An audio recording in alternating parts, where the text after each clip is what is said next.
მოგესალმებით YouTube-ის ზურფას მსმენელებო და მაყურებლებო. თორემ ეპიზოდში ვაპირებ ვისაუბრო ამერიკელი მწერლის 1921 წელს დაბადებული ქალი ავტორის ტონი მორისონის რომანზე სახელწოდებით საყვარელი.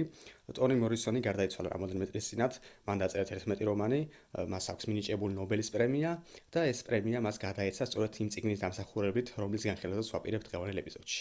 წიგნში მოქმედება ხდება 1873 წელს. სულ დამთავრებული არის სამოქალაქო ომი, რომელსაც უნდა დაესრულებინა წესწა რიგით მონობა, თუმცა თერკანების სრული დამოუკიდებლობა კიდევ მრავალი წელიწადი არ გამქრალა შავკანიანების მიმართ გულისხმობს ზოგიერთ შტატს და არა მთელ ამერიკას. და წიგნს ყავს ორი მთავარი პერსონაჟი, დედაშვილი, ისეთი და დენვერი, ისინი განმარტოებით ცხოვრობენ სახლში, რომელსაც ქვია ნომერი 124 და მათ სახლს არავინ ეკარება სამეზობლოდან, სრული დამოკიდებულება აქვთ მეზობლებს მათ მიმართ და თუ რატომ აქვთ ეს დამოკიდებულება, ჩვენ უნდა გადავინაცვლოთ წარსულში 18 წლით უკან, როდესაც სითე ჯერ კიდევ დენვერზე იყო ფეხმძიმედ, მაშინ ჩვენი სითე მსახურობდა ერთ-ერთ მამულში, რომელსაც რქვა საყვარელი სახლი.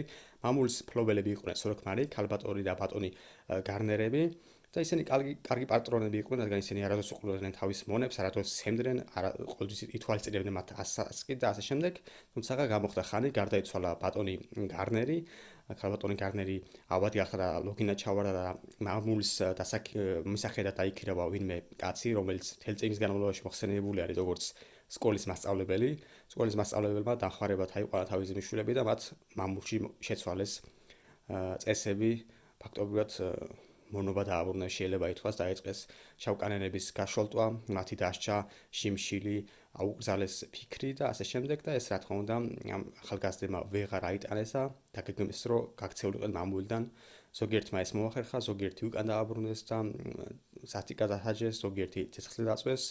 და სითემ პირველ საღამოს მოახერხა და თავისი სამი შვილი გაგზავნა დედამთილთან, რომელიც ცხოვრობდა ოჰაიოს შტატში, ოჰაიოში სამოქალაქო ომამდეც აკრძალული იყო მონობა და დედამთილი რატო ცხოვრობდა ასეთ შტატში, იმიტომ რომ მისმა ვაჟმა ჰალემ მოახერხა მისი გამოსყიდვა, მუხლჩაუხრელად შრომობდა, რათა ფული შეეგროვებინა და მისი მონობიდან გამოისყიდა და სისხლისა და სიბერის უკანასკნელი წლები ამ ქალს თავისუფლებაში გაეტარებინა და სწორედ ამ ქალთან გაგზავნა ჩვენმა სითემს თავისი უფროსი შვილები, ორი ვაჟი და ერთი გოგონა და თვითონ უკან დაბრუნდა, რათა ქმარი მოეძებნა, თუმცა ქმარი ვეღარ იპოვა და კიდევ მრავალი წელიწადი ვერ გაარკვია გადარჩა თუ არა მისი მეუღლე საერთოდ.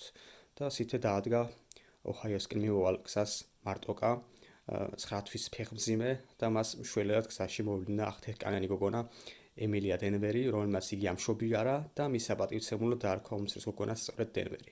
საბოლოოდ მაინც მოახერხა დედამთილის სახლში ჩასვლა, დაახლოებით 28 დღე ბედნიერი იყო მათ ცხოვრებაში, დადიოდნენ მათ ამეზობლები, კეიფობდნენ, დროს წარება იყო და შემდეგ.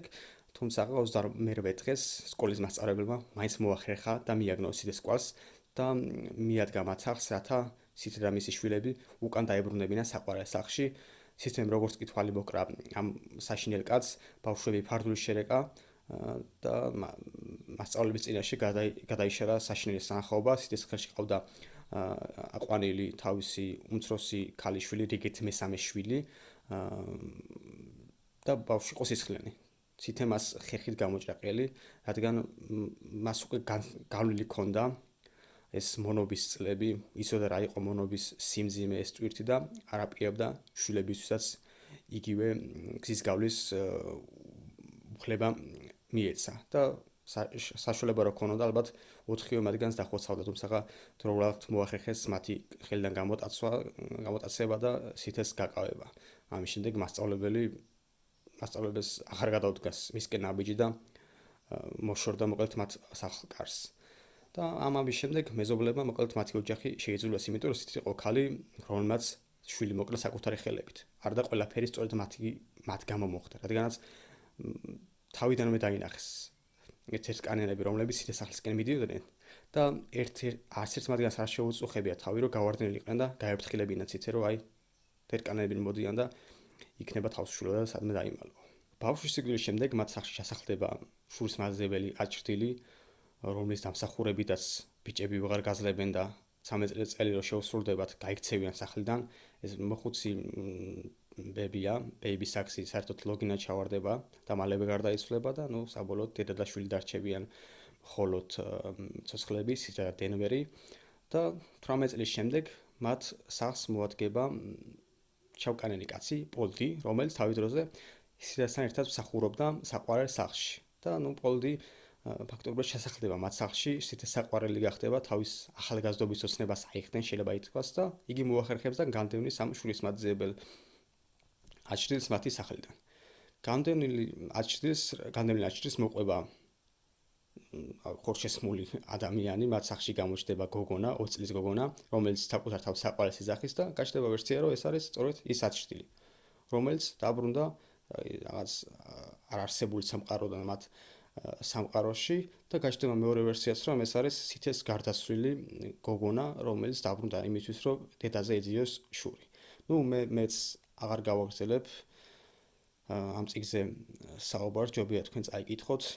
წიგნი შეიცავს, რა თქმა უნდა, მაგიური რეალიზმის ელემენტებს, აგრეთვე დაწერილი არის რაღაც ფოლკნერის სტილში და ვისაც ფოლკნერი გიყვართ, ეს წიგნი ძალიან მოგეწონებათ, ამიტომ ეცადეთ რომ დაკვირვებით ikითხოთ. მე ეს წიგნი პირველად რა ვიყიდე ხელში, რამოდენიმე გვერდის წავიკითხე, ვერაფერს ვერ მივხვდი და გავანებე შევეში, მაგრამ მეორე შანსი მაინც მივეცი და ამდვილად არ მინანია. წიგნისთვის ინსპირაცია გახდა ნამდვილი ამბავი, რომელიც მოხდა 1856 წელს, ვინმე შავკანიანმა გოგონამ, მარგარეტ გარნერმა, მოკლა თავისი 2 წლის ქალიშვილი, სწორედ ისე, როგორც სითე მოკლა წიგნში, მასაც უპირებდნენ უკან რაღაც მონობაში დაბრუნებას და ქალმა ასეთი საშინელი ნაბიჯი გარადგა და სწორედ ეს ფაქტი გახდა ავტორისთვის ინსპირაცია, რათა ეს წიგნი დაეწერა, რომლის დამსახურებითაც მან შემდგომში აიღო ნობელის პრემია. ახლა კი ვისაუბროთ წიგნის გარეშეც, არსებობს სხვა 21 საუკუნეში მონობა. ეს წიგნი იმისთვის არ დაწერილა, რომ დღეს 21 საუკუნეში ადამიანებმა, ცრემლები უყაროთ და თავში ხელები ვიხალოთ, რომ ჩვენი წინაპრები რა საშინლად ექცეოდნენ შავკანიანებს, დასრულდა ეს ყველაფერი, მონობა აღარ არსებობს. ყოველ შემთხვევაში იმ გაგებით, რა გაგებითაც წიგნში არის აღწერილი, თორე ერთი ადამიანი მეორეს ფულის გამოუძვრება და ასე შემდეგ, მაგ მონობას, რა თქმა უნდა, არ გულისხმობ. ეს არის ისტორიული წიგნი, წიგნის შეხსენება იმისა, თუ რა საშინელება იყო წარსული და რომ იგი აღარ უნდა განმეორდეს, წარსულ შესრულებზე ყოველთვის უნდა ვისწავლოთ, თუმცა ზოგიერთ პროგრესულ ადამიანს ამას ჩვენ ვერ გავაგებინებთ, ისინი მე-19 საუკუნის აზროვნებას უყურებენ 21 საუკუნის ადამიანის თვალით და აკრიტიკებენ მათ, მაგრამ რაც იყო იმას ჩვენ ვეღარ შესვლით, ვერც ძეგლებზე სახეობების შესწყვით, ვერც იმით, რომ თეთრკანების მაგივრად როლებზე ავიყვანთ შავკანიანებს, როგორც დასავლურ კინოებში იქცევიან, და მაგას აპრავებენ იმით, რომ ნიჭიერი მსახიობიან და იმიტომ ავიყვანთ. თითქოს თეთრკანიანი ნიჭიერი მსახიობები გამოივლნენ და რა ქვია, შავკანიანებისთვის აღარ მოინახება შესაძფერისი როლები. ჩემთვის ეს ადამიანები არიან ყველაზე რასისტები, რომლებსაც თავი პროგრესულობად მოაქვს და მათი პროგრესულობა გამომდინარეობს მათივე გაუნათლებობიდან, მათი ერთი წიგნის არ აქვს გადაშლილი, უბრალოდ ისინი თანამედროვეობას, ტრენდებს უწყობენ ფეხს და რაც კონკრეტულ მომენტში არის ტრენდული, სწორედ იგივეს იმეორებენ და მსგავსად აზროვნებენ. საკუთარი აზრი მათ ფაქტობრივად არ გააჩნიათ. ასე რომ, ასეთ ხალხს მიმართვა, რაც შევა მეტი იკითხეთ, უფრო შეიმეცნეთ განსაკუთრებული ისტორია და მიიღეთ ისეთ, როგორც იყო. თქვენ მას ვერ შეცვლით, ვერ გადააკეთებთ და ვერ გააყალბებთ. დღეს კი რავი, ამე დაგემშვიდობებით, ახს დაემატა სიახლე მოკლე ვიდეოების სახით, ვისაც როკი და მეტალი გიყვარს, შეგიძლიათ გადახვიდეთ, შეაფასოთ, მოусმინოთ, მოიწონოთ და ასე შემდეგ. დღეს კი დაგემშვიდობებით, კარგად ბრძანებოდეთ.